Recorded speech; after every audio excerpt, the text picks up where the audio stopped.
Hiya, Moz. How you doing? I'm fine, thank you. How are you this evening? I'm fine, thanks. With Steve Evans next to me. Hi, Moz. Good to make your acquaintance. I know you've already obviously spoken with Terry, but this is a first for both of us. So, yeah, it's good. You're ex-forces, and so am I. I was ex-army. Okay, what were you in? Many moons ago in the Remy for 17 years back. Well, I got out in 1992, but yeah. Good man. Yeah, good man. Yeah, when did you get out then? 1974 to 1980. All right, similar time span, if you like. Yeah.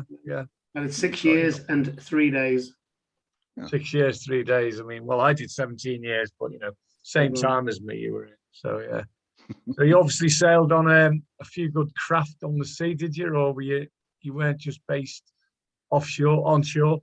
No, I most of my time was sea time. So I was on HMS Antrim for about 2.5 years. Then I did a 9-month detachment to HMS Ambuscade, and then spent 18 months on HMS Soberton, a minesweeper. Wow. Progressively smaller ships. Oh. Did you see any live action in the Navy, Moz? No, unfortunately not. It was, and I say unfortunately, it's also fortunately. Yeah. Yeah, true. Mine was a Cold War warrior. No action as such. Lots of deployments and tours into places, but no action. Okay. But you were still around though, in the Navy when the Falklands was on, though, weren't you? No, I came out in 80. Falklands was 82. Of course. Yeah. Get me dates mixed up. Okay. Moz, before we talk about your books, your five novels, or three memoirs, 2 novels. Tell us about yourself, what you do outside of writing. You're from Stockport. You support Stockport, who's just being promoted. Is that right? Everybody from Stockport supports Stockport when we've been promoted. Believe it or not, I'm actually a Manchester United fan. Although as a teenager, I watched United on Saturday afternoons, and I used to watch Stockport County on a Friday night. So I can claim to be a pseudo Stockport County fan, but I wouldn't ever suggest I was. Not when there's some diehard fans there every week. It's a bit like us and Tranmere Rovers. I mean, we're diehard Liverpool fans, me and Terry, but on a Friday night, because I live on the Wirral side, I used to go and watch Tranmere Rovers on a Friday night and then Liverpool on a Saturday. And because when I was a kid, couldn't afford to go away. So I used to go and watch Everton on a Saturday if Liverpool were playing away with my mates, because most of my mates were Everton supporters.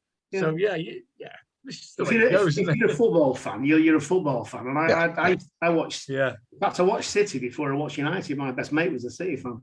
But if you're a football fan, you like football. That's right. Moz, on your name, it's a Didsbury FC, another team that you support. Yeah, well, not just support. Until recently, I was the chairman of the club and chairman of the sports ground. So Didsbury FC, formerly Burnage Metro FC, it was a merger of 2 clubs back in 2002. And we have our own ground, 3 pitches, clubhouse, 2 bars, cafe. It's a cracking place, a great sports field. It's also got 4 rugby pitches. We've got cricket wickets on there. We also have touch rugby. We have some lacrosse players come down and play now and then. And we play American football down there. So it's a cracking place. That sounds it. Yeah, sounds brilliant. Full on. 35 years as a player, coach, manager, and volunteer. So now I go down and just socialise. Let the younger people run things. Absolutely.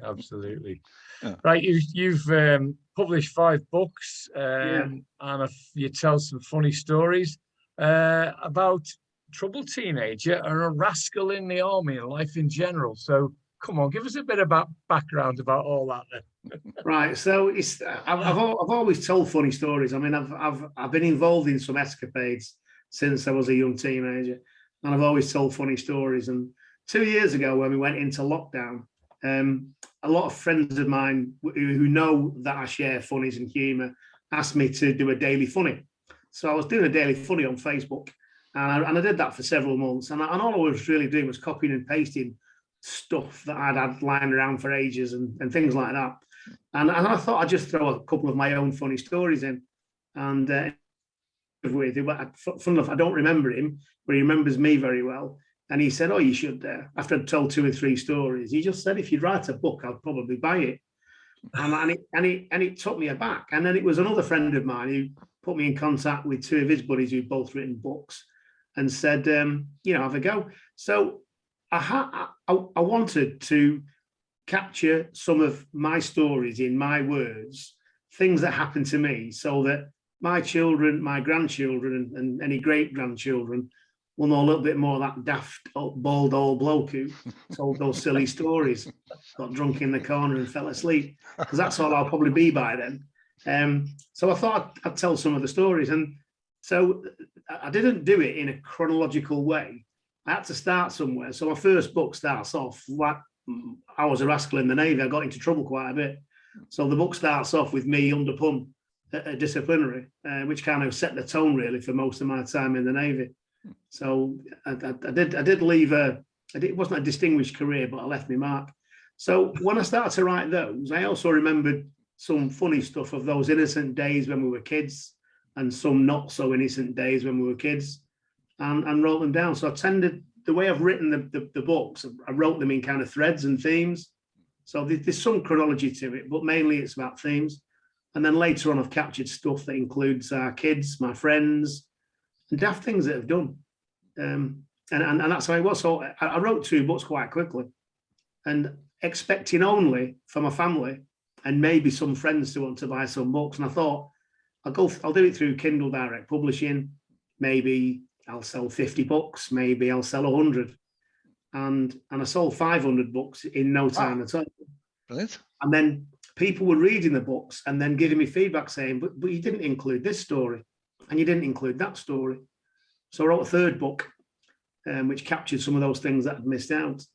And again, the feedback I got gave me the confidence to write a couple of novels, stories that were bouncing around in my head, and you apply a bit of imagination to it, and a slight bit of humour in the first novel, a hell of a lot of humour in the second novel. And that's me. And all of a sudden, 2 years on, I'm a published author, and I've sold around 1,800 books across the 5-book series. Superb. Brilliant. Superb. Yeah. Moz, can I ask you about you said you self-published with Kindle. Did you approach your publisher? I know we speak to a lot of writers who, they tried that and they just got so frustrated and fed up with not hearing back for anything. So they went down the self-publishing route. Yeah, well, I actually engaged with 2 guys who had gone down the traditional publishing route. And one said it took 5 years to get his story out, and he was getting very frustrated. And he didn't write at all in that 5 years, because all he seemed to be doing was trying to sell his manuscript or convince somebody to take him on. And I didn't want to do that. As I say, it's a personal thing, a little bit of self-indulgence, and it was quite cathartic writing the stories, which I have some sad bits. They're not all funny, I have to say. There's some sadness in there. While I was writing the books, there's a kid who was my best friend as a kid, passed away. And I tried several times, maybe not hard enough, but I tried several times to contact him in one way or another. And the first time I found out about him, he'd passed away 10 days before, while I was writing the book. And I just burst into tears because of the waste of not seeing him and having that conversation with him. Yeah. So there's some sadness in there. So a bit of a homage, is it, to your mate's memory? Some of the involved in there's a section, because he was my best mate. So there's a few stories that involve us in there. And he was a big football fan. I wasn't. He wanted me to play football. I wanted to play war. So after we argued a bit, we agreed we'd play football one day and we'd play war the next, and that's how our friendship developed. But 10 years of age, we moved area and I lost contact with him. So it would have been nice to have shared with him all those other things that I've done since, but I didn't get that chance.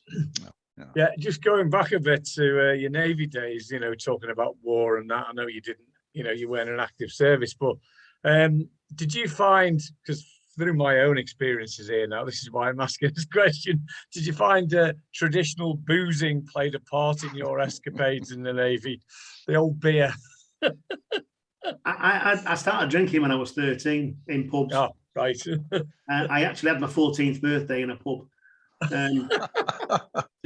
So drink isn't new to me. And I actually thought I was okay and could handle myself. You get to see and you get drinking with some real beer monsters, and it's usually alcohol or invariably alcohol that's led to some of the stories that I write about in the book. So some of the issues I had before I went in the Navy, some of the challenges I had when I was in the Navy, and some challenges I had as a civvy. Drink usually plays a part because it lowers your inhibitions and you do silly things, involved in stuff, and there you go. And then there's a story which you can write about. Yeah, absolutely. Yeah, been there, done all that. Yeah, without going into the details. And the Navy, I would imagine, were like the Army and punished that quite severely at times. Very much so. I mean, it was called the Naval Discipline Act, and the Naval Discipline Act and me got to know each other very, very well over my 6 years. I noticed on the sort of the preface to the books, the Born in Stockport books, you give like a description of the naval terms, don't you? Things like pulse scabs for doctors, yeah. things like that. So I think it's a brilliant start to the read. I tried to de-jargonize it, but the problem is when you're writing, and the style I've adopted in the books is if I was telling you the story over beer. If we were sat in the pub and I was telling you a story, so I've written it that way. So it's not grammatically 100%, and some of the comprehension perhaps doesn't flow as well. But it's my story and my words as you would hear it if you were chatting with me and we were talking about it in the pub. I think written that way, though, it adds to the authenticity. You know that these are true tales. From someone who's had that experience. Can I ask you, what is it? Why is an airman called a crab fat? What the hell does that mean? It goes back to brill cream. So brill cream, another form of brill cream was a fat that was made out of crab fat. So, brill cream boys. So yeah, crab fat. Oh, there's all sorts of nicknames. So some of which, the origin of which are argued about sometimes. So, the army, the nickname for army was Pongo, and it used to be where the army goes, the pong goes. But actually, if you do a Wikipedia, you find it's something to do with monkeys and powder monkeys and people from 1800 out in the Far East encountering powder monkeys, which for some reason they're called pongos. God knows. So I prefer mine. Where the army goes, the pong goes. I was going to ask you about the Navy tradition of rum, the ration of rum. When was that stopped? Was that within living memory, or was that something from the 19th century? A pint of rum a day? Memory.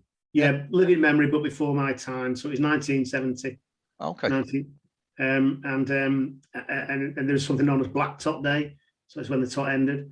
But what the Navy did was issue you with a ticket for 3 cans of beer a day. So whenever I was at sea over the age of 18, you were entitled to draw 3 cans, but pay for 3 cans of beer a day from the NAFI. Not everybody drinks all the beer every day, so I write about it in the book. You buy all the beer that you do, and then you try and store it illegally for a rainy day. Yeah, I've heard some good stories about that. Yeah, and of course the people who don't drink, you buy it off them as well, or pilfer it off them, whatever you did, and you just stash it up, and then of course you'd get almightily blasted on what you had, and you'd be storing it everywhere. Oh yeah. I think the most we had in one go, I think we had 120 crates of beer, and it lasted for a 2-day session when we were in Karachi in Pakistan, and it was a legendary drinking 2 days. But Moz, can I ask you? You mentioned that you moved off from the memoirs, the 2 novels. How big a change was that for you? And you're writing from memory for the first 3, for the trilogy. And now you're sort of going away using your imagination. Did you find that more difficult? Or did it flow? Yes and no. So it did flow once I got writing. I had an idea in my head, and the first book's called Quest, and essentially it's a post-apocalyptic survival story. So I'm writing a story about a group of people making their way from A to B, and then they go back towards A for a reason, and it was how they survive. So essentially it's a survival story, but it does have a science fiction twist as to why the world has become vastly depopulated. And it was so it was an idea that was in my head, and it started off from reading a book called Last Light. I can't remember the name of the author now. I can't remember the name of the author offhand, But essentially, it's about the world running out of energy. And what do you do? How do you survive? How do you live? So I just took that concept of there's been a dramatic end to organisation and governments and everything else, and people are just fending for themselves. What would you do? How would you survive? And that's what the book's about. Okay. Interestingly, yeah. I've adopted the main character. That's a female character for the main character rather than a male, and I didn't deliberately start out to do that. It's just that when I was writing my kind of straw man for the story, I'm piecing it together. I wanted to start somewhere, and I wanted to start from a position of sadness and trouble and difficulty, and then being able to kind of see the light and move forward. And she was just the right character to start that story with. Okay. Okay. So your latest release is Revenge. Yeah. Now you say that's not for the faint-hearted. Just briefly give us a bit of a background on that one. So it's a story of some old veterans who inadvertently stumble into a gang turf war in Manchester.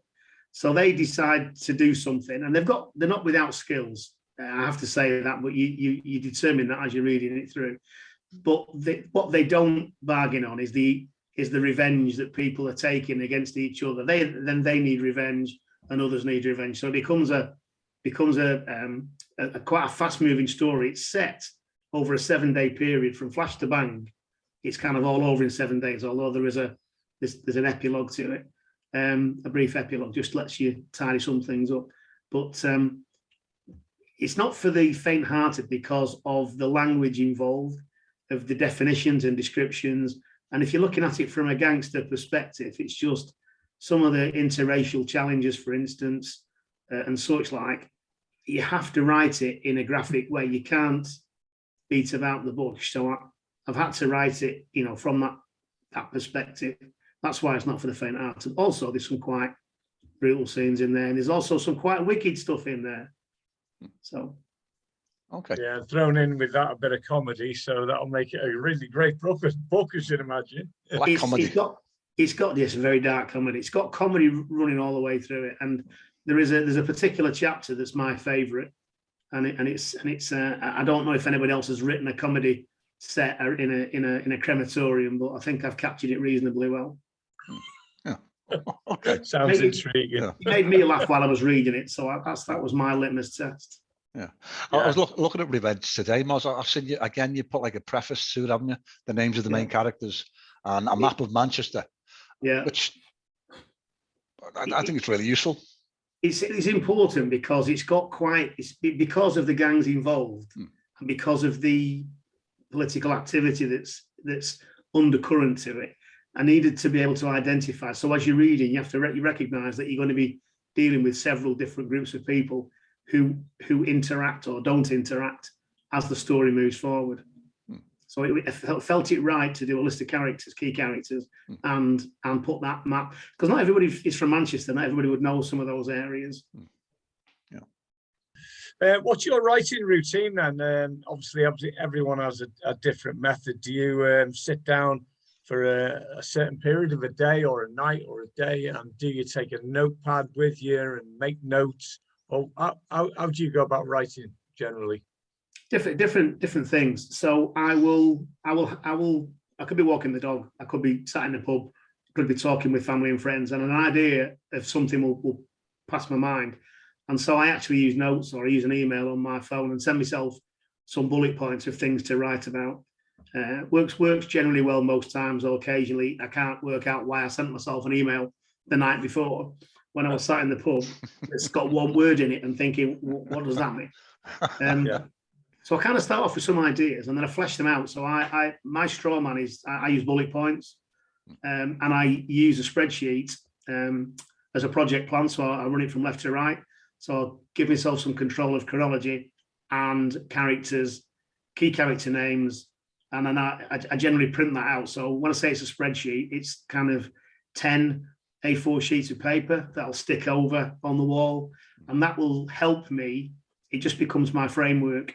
It's not the be all and end all, because quite often the story, I'll deviate from that as I get other thoughts, but it's the way that I condense I think both stories are quite complex.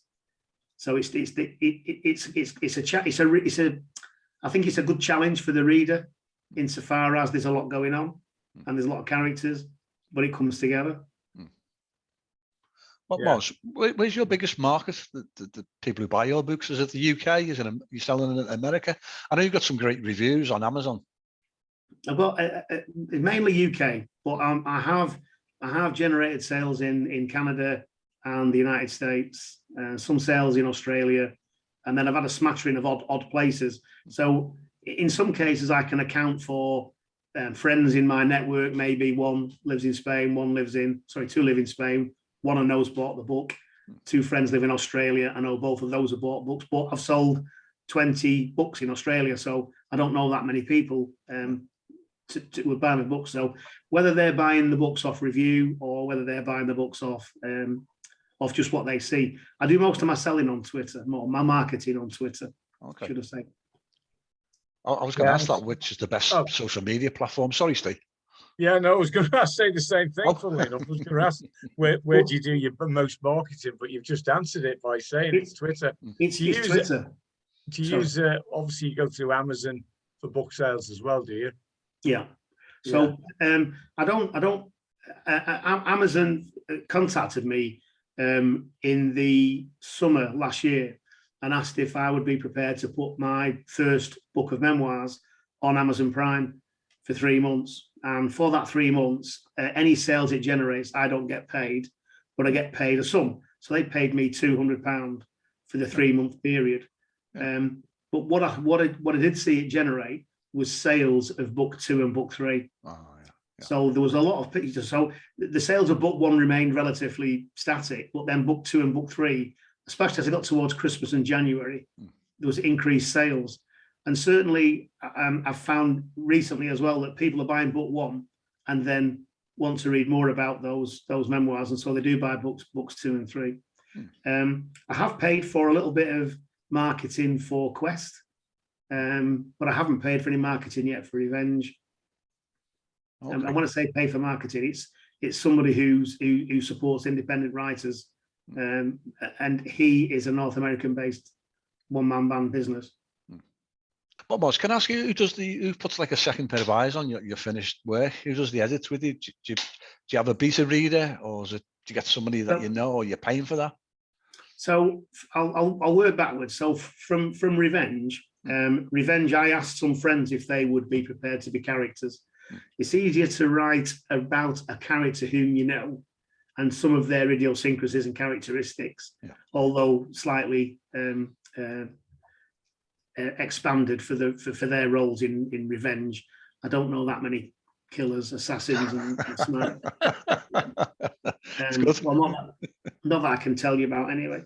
And so I asked them, and they were my beta readers. So the group of guys and girls who were my beta readers.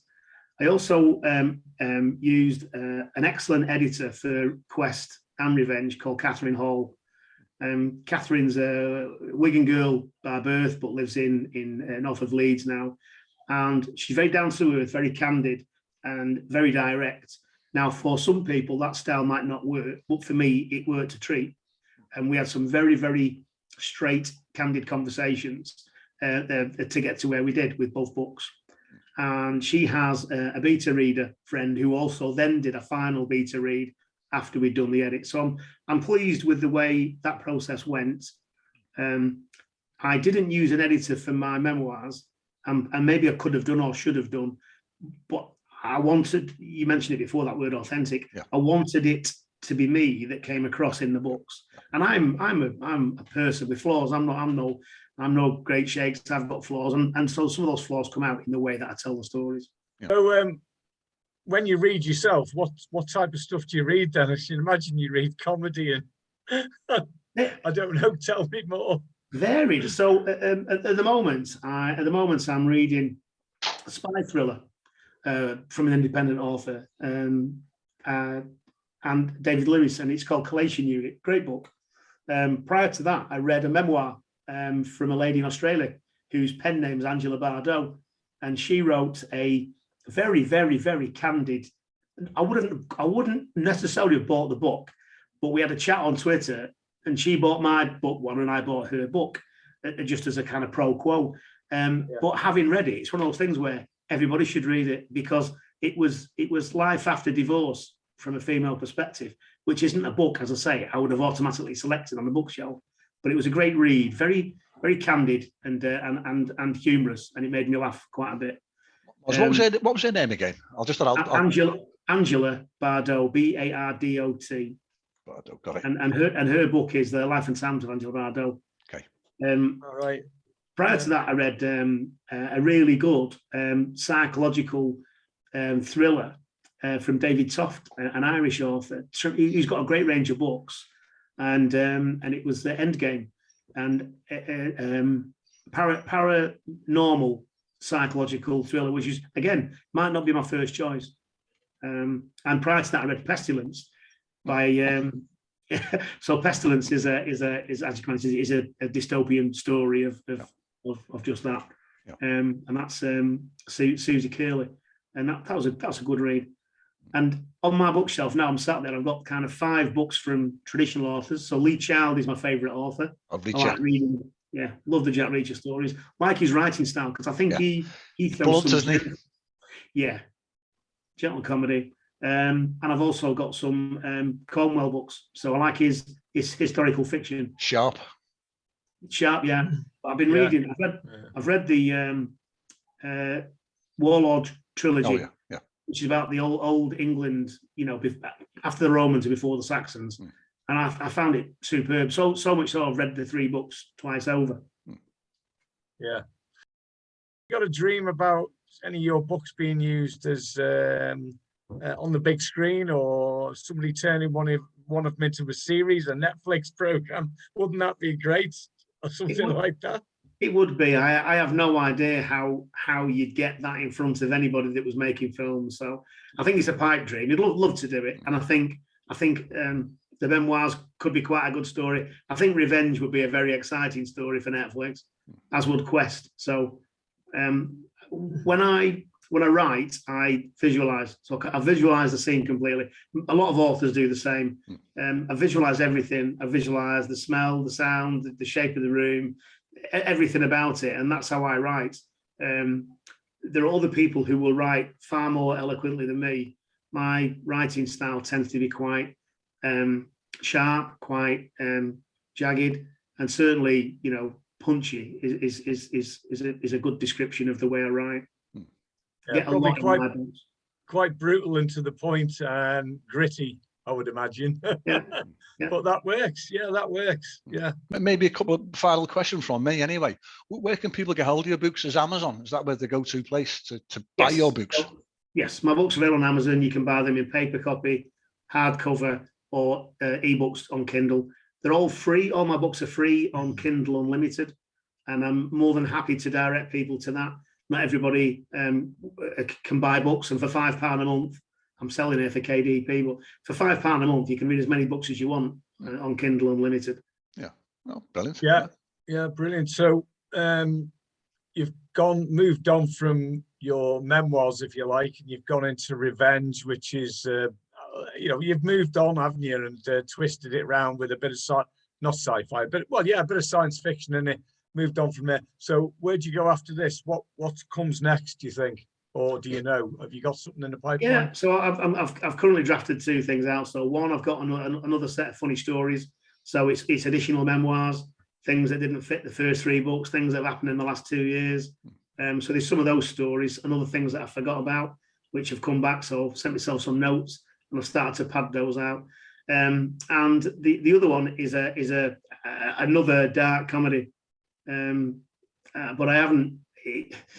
It would be really dark because it's about a serial killer. So I'm not entirely sure.